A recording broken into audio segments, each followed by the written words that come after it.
Shalom. I'm visiting his house, and he tells me, Chaim, I have a serious question for you. Can you sit down and can we discuss it? I said, yes. I figured it was something medical. I figured he needed some medicine, we'd send doctors for him. And this is what he asks me. He says, I'm not a religious man, but I believe, I try my best. And every day I pray twice, the Amidah prayer. And he says, you know, there's all the blessings in the Amidah prayer. And the hardship I have now is that my feet won't carry me anymore. I'm not able to stand. And he looks at me in my eyes and he says, Chaim, do you think God is okay if I stand up and recite the first 5 blessings of the Amidah prayer, and then I sit down to rest a little?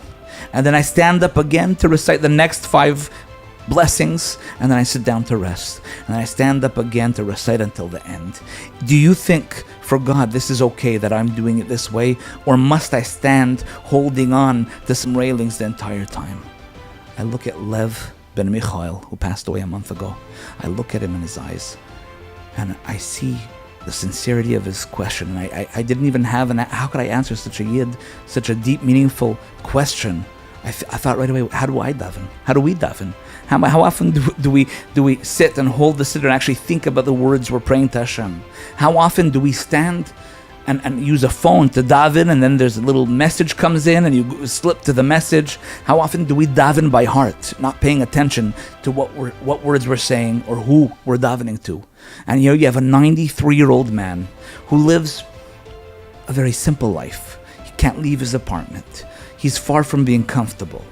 And what is his question? His question is, can I daven? He didn't ask, can I daven sitting down? Can I daven like this, where I take a break in the middle? I just started tearing. I couldn't even answer. Shlomi Zayins was visiting, and he right away went up. He says, I want a bracha from this man. And he walks up and he gave him a bracha, because he said, you know, this is a holy Jew. I want a bracha. Health, you said, for many, many, many years. So he said, what's the answer? You know, this is a real question. I told him that you could recite the Amidah prayer sitting down. And I told him, I promise you, for Hashem, your Amidah prayer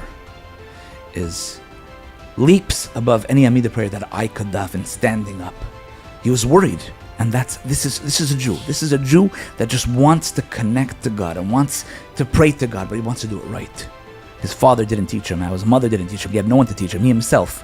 We put on tefillin, and he says, Shema Yisrael. Hashem Elokeinu, Hashem Echad. He says it by heart. Shema Israel. Adonai Elokeinu, Adonai Echad. And I look at the eyes of this wise man who had a difficult life. And he was always so optimistic, always so positive, always about doing good for others.